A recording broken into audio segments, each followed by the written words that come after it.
If you've clicked on this video, I'm sure you're really curious about what it takes to be happy at work, or perhaps you're thinking it's something that you can have some control over.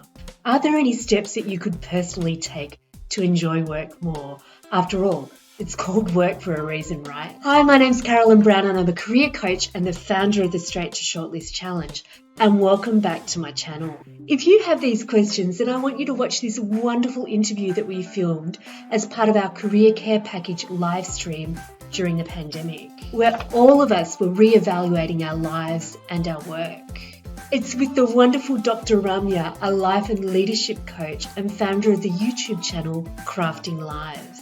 She answers all of our big questions, including what does happiness really mean? Can earning more money actually make you happy?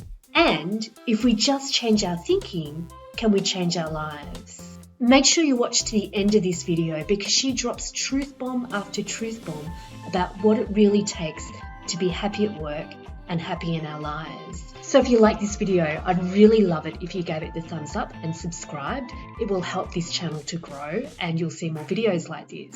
So let's get into it, shall we? What do people report? Like, what do they report as feeling happy? What are some of those common sorts of feelings? Yeah, okay. So when you ask people about feeling happy, there's one thing that we need to be very careful about, which is, are we asking them to share their opinion or are we actually asking them how you're feeling right now? And there's a difference here, okay? Because we are overthinkers, by the way. We create all these stories in our brain. So let me tell you about a fascinating experiment, okay? A series of body of work, actually. And this was pioneered by Csikszentmihalyi, who coined the term flow at work. And I might have pronounced his name wrong. It's difficult to pronounce. But so he used a lot of experience sampling. Okay. So one of the discrepancies, for example, if I were to go out and ask people, when do you think you'll feel most happy? Or what do you think will make you feel very happy? A lot of people would say, oh, if I'm on a vacation in the Maldives, on the Bahamas, in a hammock, with doing nothing, and I'll be so happy. And that's what we think, right? So when you ask. But if you start doing experience sampling, which is you just ping people, you give them an iPhone or a page or something and ping them multiple times during the day and just ask them to fill out, what are you doing? How are you feeling? What are you doing? How are you feeling, right? And then you take all that data and you run a couple of regressions and you look for patterns. What we find is that people are actually very happy when they're engaged in any kind of meaningful activity. It could be sports and it could be work as well. So the reason, and I'm just talking about work here, and of course, there's studies in all contexts, but for example, work is one of those blacklisted activities in our brain. So most people will say, oh, I have to go to work, and that's a mental model, work. But when you actually look for their peak experiences and the times when they're, completely present, turned on, active, and matching the happiness criteria, a lot of it happens during work. But you're not supposed, but work is supposed to be work, right? It's drudgery and problems and pains, and that's why we don't think about it that way. So a lot of my work, basically one of the things I do in my longer workshops, at least, is help people reframe the mental models that they hold about work. So what do you believe work is? So why is work different from sport, for example? So when I was in Citibank, for example, right, I used to have this dominant mental model that work is something that's stressful. And I picked that up from my childhood. And we pick up these mental models and associations from different places, which means when I set out to work, in my head, work is stressful and I need to get tired. And so if I don't get stressed and I don't get tired, then I don't feel like I've done the work. And I need to do that just to fulfill my own sense of I've been to work. And I worked on that. And by working, I actually changed that mental model and I don't have that anymore. And it's just opened up to the whole experience of being happy at work. So these are some of the practical things, and this is actually a little deep work, but it's not so difficult. It's just a change in the mental model that we do.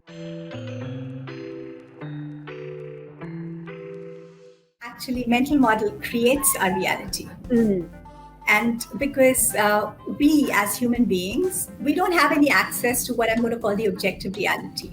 So something's happening out there, and I actually have no access to that. Whatever you ask me, and the data, the information enters my brain, and my brain creates a story, a narrative around it. So the facts and the stories we tell ourselves. And I have only access to the story that my brain is telling me. So for me, that is reality. And that's what we call subjective reality. And my subjective reality is the one that leads to the way I'm feeling. So irrespective of what's happening outside, so there could be Ramya 1 and Ramya 2, and two people going through the very same objective experiences, but our brains processing it in very different ways. Let's say Ramya 1's brain is processing it as, oh no, how could this happen? I'm supposed to be stressed and challenged, and this is bad, and life is difficult, and we need to work on this. And I've had a lot of those mental models. And Ramya 2's brain is processing it as, wow, this is an adventure. How cool. This is like playing the most crucial basketball match of my life. And how can I show up? And what can I do? And, sort of not even fearing failure, but looking at it as an experience and sort of getting all charged and turned on about it. So outside, it's the same thing, but our brains, our subjective realities are different. And can you see the emotions that we experience them are different? So when we work with our mental models, we actually change our reality.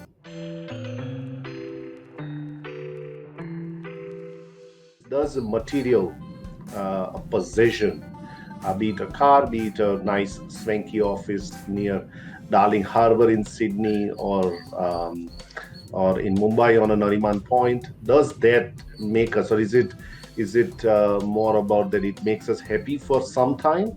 There is actually a lot of research on this. So allow me to take you through a couple of things very quickly. So one is there's actually something called hedonic adaptation, which is sort of what you're talking about. So it's like initially the Luna makes you really happy, gives you the thrills and the highs, and then you want the next level, which is really, the scooter, and then you're adapted. And now that's like, okay, this is every day, I'm used to this, and then you want the next, and you want the next, right? So that's hedonic adaptation. It's natural. That's how we're wired. The second thing, and that's what happens to most of us with these material things and the possessions and the experiences, is that they can make us happy, but we adapt to it. And then we need the next level, or we need the next level of complexity, right? Now, but we can work with this. This is not a bad thing per se. So when we understand this, we can work with it or around it. And here's where I'm going to give two practical ways, because I know you wanted practical tips in which we can work with this and around this, right? So, okay, so the first practical way in which we can work with this is, for example, if you look at the science on flow, experiences, times when we feel flow at work, or it could be any activity like driving a two-wheeler or a vehicle or sport. So there are lots of conditions that typically need to be in place to achieve the state of flow, but I'm just going to focus on one which is relevant to your question, which is a sort of a mix between the level of skill and the level of challenge, and both need to be high. So if we are engaging in an activity, be it badminton, be it sport, be it work, be it coding, be it driving, and the level of skill and the level of challenge are both low, then we feel what is called a sense of apathy. If the level of challenge is very high compared to a level of skill, then we get anxious and worried and afraid and frenzied, right? And stressed. And if our level of skill is much higher than the level of challenge, then it's like boredom and easy and I'm bored. But if they're both matched and they're both high, it's not a sufficient condition, but that's definitely one of the necessary conditions. It increases your chances of experiencing flow. So when it comes to work, whether it's for ourselves or whether it's for the people working with us, if we can be mindful of this, and we keep getting better at what we do. So we need to keep increasing the level of challenge, but not increase it so much that we get stressed, but increasing it. And that's beautiful, because that's how productivity keeps going up, performance keeps going up, growth goes up, learning goes up, and we're enjoying it every bit, because every time we are in flow, because we're going together. And that's where how we can use this science actually to make it work for us. Just when it comes to increasing the level of challenge, remember, it's not always one dimensional, right? Many times it's just the complexity of the task. So from driving a Luna, it can be like, maybe learning the engineering. Like you can just make it complex in more ways. It's just about matching your enough for you to be engaged. So that's one way in which we can actually overcome the trap of hedonic adaptation. The second way is to actually recognize a very basic truth, which is that it's not just the things from outside that actually make us happy. It's a combination effect of how we process it, right? This subjective reality. So, for example, if I know everything about your life, who you meet, what you do, how much you own, all your medals, all your trophies, all the people who are sick and worried around you, everything, right? I can only predict 10% of your happiness level. So the other 90%, I can't. Why? Because it doesn't depend on what's happening to you. It depends on how your brain is processing and framing what's happening to you. So when we can work with that internal framing, that's when we can start taking more control over our happiness. And I sort of learned this. I have a very telling moment in my life when I learned this. So just like your Luna experience, I went for a Himalayan trek when I was in grade 8 standard. And for ages, for years, that remained the highest level of anything that can make me happy. I was like that trek in the Himalayas. And for some weird reason, I never got to go back to the Himalayas on a trek for a very long time. So then I moved countries and I went to the Alps and I went trekking in other places, but not the Himalayas, right? So many years later, then I come back to Bangalore and now I have a kid and a family and everything. And finally, I planned this trip back to the Himalayas. And I'm waiting because I know I'm going to touch that level of happiness again, right? Which I'd only experienced in 8th standard in the Himalayas because I'm going to the Himalayas. And I go there, and that vacation was a bit of a washout because every day I'm searching and looking and waiting. The mountains are there, but I'm not feeling that happy. And I was getting increasingly worried and stressed because I've come all this way and brought a baby along and family and done everything to touch that happiness. And where is it? And this was in Sikkim that we had gone to the Himalayas. So one day, early morning, I just got up and I went on a walk, entered a monastery. Like I told you, I also have an affinity for Buddhist places. And I sat there in the morning and there were all these beautiful monks who were chanting and chanting and chanting.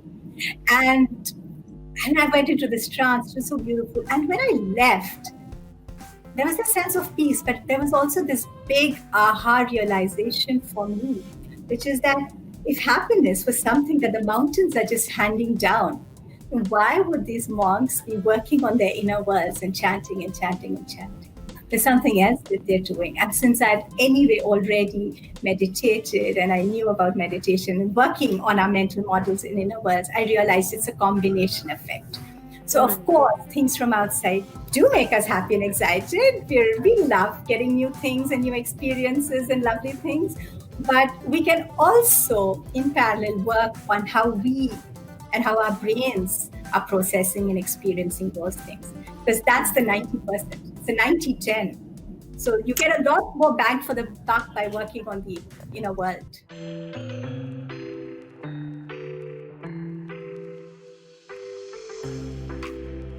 Big question is, what are sort of some immediate steps you can take to increase your level of satisfaction or happiness? And are they the same steps for everyone? Are there sort of some basic things that people can do to start right now? Yes. So when we start looking at steps that we can take to increase our happiness, I like to think of them in two categories. One is steps that we can take to just shift what we call our baseline of happiness. So the fixation is not to be happy every time, always, because that means we're not being human, and that becomes a stressor in itself. And it's really nice to have and experience all the emotions that we do as human beings. But if you look at the emotions that we experience and you sort of map them around a baseline, we have a certain baseline, right? Each person. And that baseline can be shifted. And so the baseline shifting activities are typically activities that we can do every day and cultivate as rituals, and it becomes a part of our personality, and therefore the baseline shifts. And I know this because this has worked on me. So I've actually been someone who's been diagnosed as chronically depressed many years ago, 15 years ago. And I've worked on myself and I've seen that the baseline has shifted. So my favorite activities is gratitude logging, And it might seem like, oh, this is so simple, right? In school, we had this song called Count Your Blessings, and how does it work? But it works. The thing is, neuroscience in 2 lines is that neurons that fire together wire together. Our brains are pattern forming machines. The advertisers and marketers know it. That's why they keep throwing simple things at us, but again and again and again. And our brain forms new patterns through which it processes information. Now, all of us carry within our brains a bias towards the negative. So imagine that you are in a jungle and you can't pay attention to everything, and you miss out seeing footprints of a tiger, something that threatens you, something that's where your survival, where it's dangerous, your safety is at stake. Missing that out has a huge cost compared to seeing a beautiful rainbow, or compared to seeing something that's more of an opportunity, like nutritious berries. So our brains are actually programmed to not miss out the negative information if it's being given to us. But in the process of doing that, so our brains are almost always scanning the world for what's wrong, what do I need to look out for, what should I be careful about? And that's a good thing because it wants to keep us safe. But if we keep doing that, then who's looking at the rainbows, and who's looking at the flowers, and who's looking at all these other wonderful things that also exist? And given the unusual circumstances in which we live, where the media is constantly broadcasting negative news and scary news, and that's also, I mean, they want to do it because they want to keep us safe or whatever, right? Because they also know that business is attention, and attention is easier with negative than positive. So whatever the reasons, but think of our brain as the poor receiver. It doesn't get positive information and negative information in the same ratio and proportion that it could. Right? So our brains get into this pattern of scanning for the wrong things. And this shows up, there's a name for this, it's called the Tetris effect. And this shows up in different ways. And so, for example, in the workplace, if there's a colleague who submits a report, it's got some good things about it and some mistakes, we want to point out the mistakes and correct the mistakes, because mistakes associated with that is higher. But then the colleague doesn't get the positive feedback and the reinforcement, and it doesn't get appreciated. What happens when we look at ourselves? We stand and look at ourselves at the end of the day in the mirror, literally or figuratively, looking at all the work that we've done. We're counting all the mistakes, all the things that went wrong and not the good things. So the way to change this program is to actually train our brain to start scanning the world for the good things. And that's when it actually starts noticing the good things outside and inside, in turn making our experiences and us happier. So that's why a simple exercise like gratitude logging can actually shift your baseline. In the interest of time, I won't tell you the science behind it, but the other exercises that, things that you can do, exercise, because it works with our hormones, breathing exercises, meditation, playing to our strength. So picking out a signature strength, something that you're innately good at, something you enjoy, and actually putting it to use in creative ways in your life. So just pick out any one of your strengths and put it to use, and watch how your emotional experience changes, happiness levels. Journaling, and also there's something called random acts of kindness, which again, we can't help it. As human beings, we're actually wired to feel happy when we're kind to others and we help others. Now, again, moving back to the world of work, a lot of us are again conditioned almost against it. Because think back to your school days when you were in school. You got awards and prizes if you got the highest marks in your class, not if you helped all the other kids and everybody did well. But there was a part of you kid that wants to help all the other kids and wants to help everyone, but that's not what's rewarded. And so you almost feel like it's a wrong thing and it's a dangerous thing to be kind and nice to others. And in that way, we hold ourselves away from this very inbuilt part of us that wants to help and wants to be kind and thrives in being so. So just allowing that part of us to surface in little ways through random acts of kindness can be a huge outlet to just be ourselves and make ourselves happy. So these are, baseline shifting.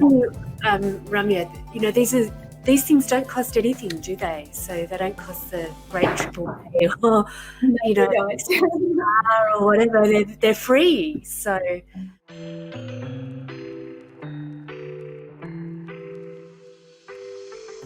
And Carolyn, it doesn't cost anything, and yet you don't have everybody choosing it. And that's the interesting paradox.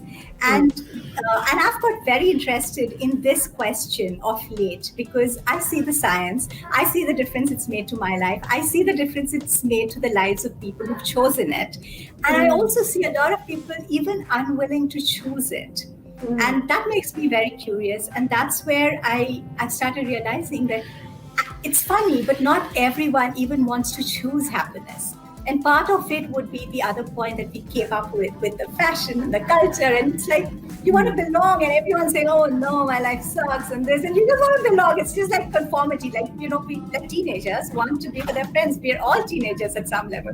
We want to sort of have that common language. So there's a cultural shift that needs to happen there. But the other thing is about taking responsibility.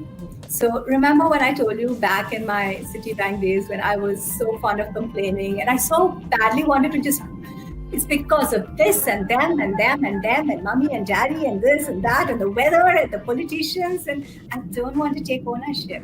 But when you start looking at the science, the 10% to 90% ratio that science shows us, you realize 90% is in your hand.